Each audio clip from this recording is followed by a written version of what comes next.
Interface traps and oxide charges. What are they? I, Dr. Vanna Ranga, will like to discuss this with you. So, first of all, we discuss about silicon dioxide and the silicon MOS diode. Of all the MOS diodes, the metal silicon dioxide silicon is the most extensively studied. The electrical characteristics of silicon dioxide silicon system approach those of the ideal MOS diode. However, for commonly used metal electrodes, the work function difference Q5ms is generally not zero, and there are various charges inside the oxide or at silicon dioxide silicon interface that will, in a way or another, affect the ideal MOS characteristics. The work function difference. The work function of semiconductor Q5s, which is the energy difference between the vacuum level and Fermi level, varies with the doping concentration. For a given metal, the fixed work function Q5m, we expect that the work function difference Q5ms is equal to Q5m minus Q5s will vary depending on the doping of the semiconductor. One of the most common metal electrodes is aluminium with Q5m is equal to 4.1 electron volt. Another material also used extensively is the heavily doped polycrystalline silicon, also called polysilicon. The work function for N plus and P plus polysilicon are 4.05 and 5.05 electron volt respectively. The figure shows the work function differences for aluminium, N plus and P plus polysilicon on silicon as doping is varied. It is interesting to note that 5ms can vary over a 2 volt range depending on the electrode materials and silicon doping concentration. To construct the energy band diagram of a MOS diode, we will start with an isolated metal and isolated semiconductor with an oxide layer sandwiched between them. In this isolation situation, all bands are flat. This is the flat band condition. At thermal equilibrium, the Fermi level must be constant and the vacuum level must be continuous. To accommodate the work function difference, the semiconductor bands bend downwards as we have shown in this figure over here.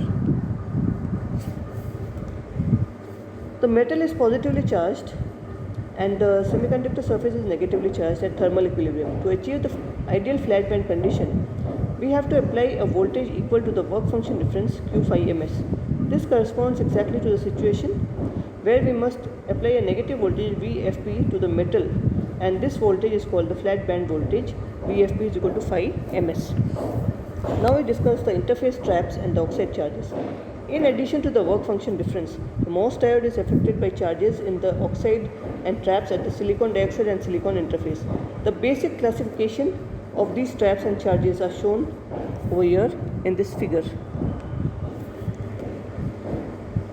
They are interface trap charge, fixed oxide charge, oxide trap charge and mobile ionic charge. Interface trap charge QIT are due to silicon dioxide silicon interface properties and dependent on the chemical composition of the interface.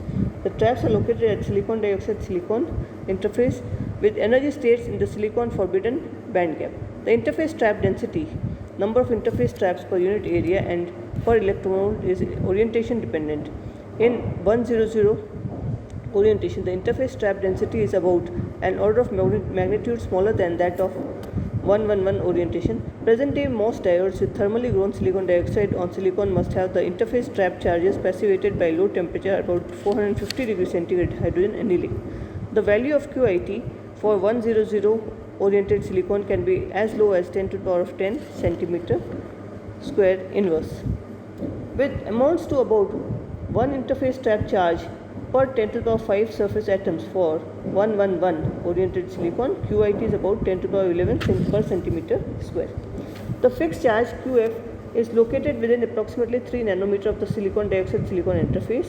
This charge is fixed and cannot be charged or discharged over a wide variation of surface potential psi s. Generally, QF is positive and depends on oxidation and annealing condition and on silicon orientation.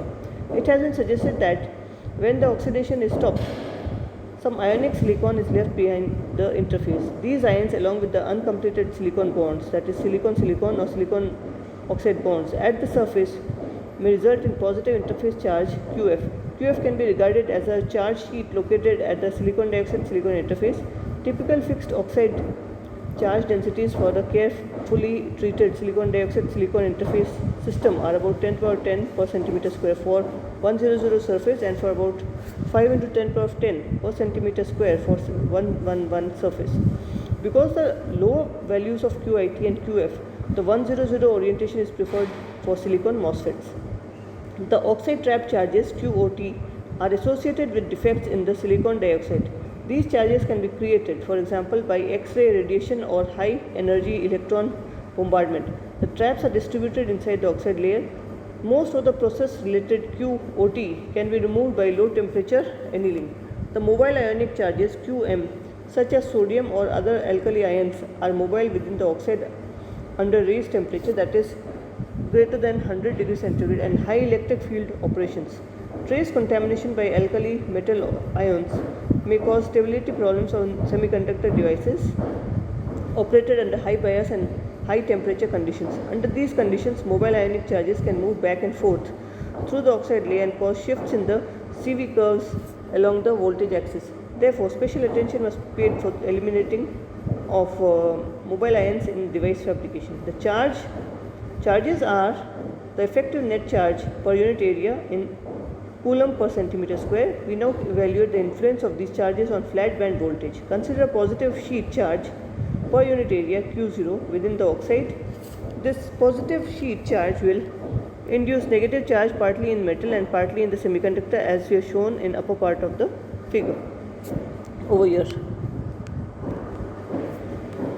The resulting field distribution obtained from integrating Poisson's equation once is shown in the lower part of the figure, where we have assumed that there is no work function difference or Q phi ms is equal to 0. To reach a flat band condition, no charge induced in semiconductor, we must apply a negative voltage to the metal. As the negative voltage increases, more negative charges are put in the metal and thereby electric field distribution shift downward until the electric field at the semiconductor surface is 0. Under this condition, the area contained under the electric field distribution corresponds to the flat band voltage VFB is equal to minus epsilon E0 X0. This is equal to Q0 by epsilon oxide X0 is equal to minus Q0 by C0 X0 by D. The flat band voltage is thus dependent on both the density of the sheet charge Q0 and the location X0 within the oxide. When the sheet charge is located very close to the metal, that is, if X0 is equal to 0, it will induce no charges in the silicon and therefore we have no effect on the flat band voltage.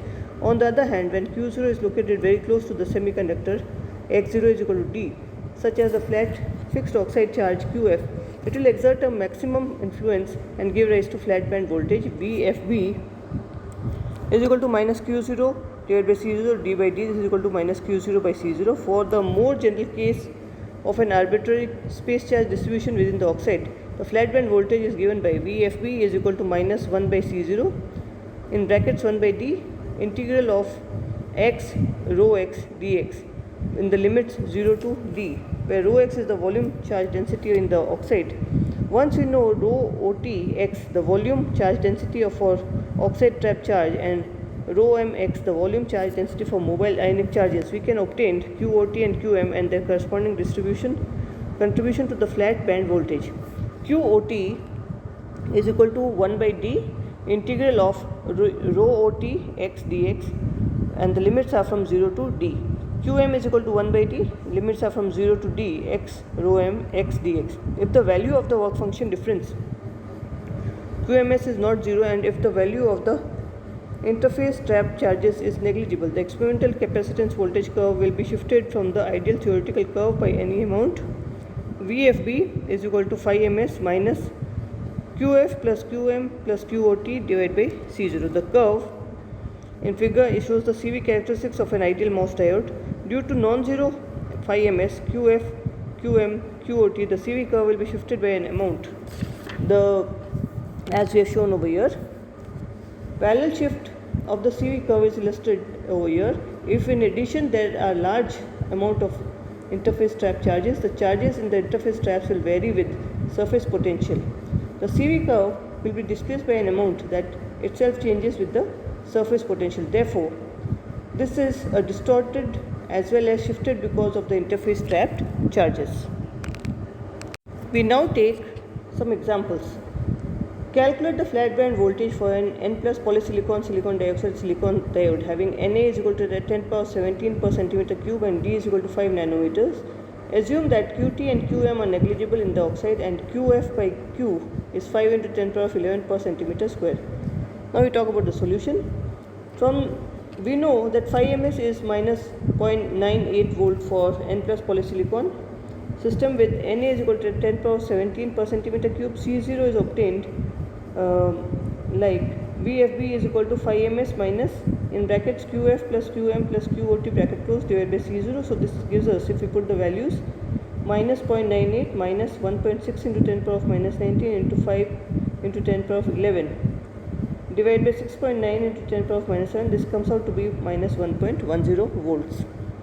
Another example is, we assume that the volume charge density rho OTX for oxide trap charges QOT in an oxide layer has a triangular distribution.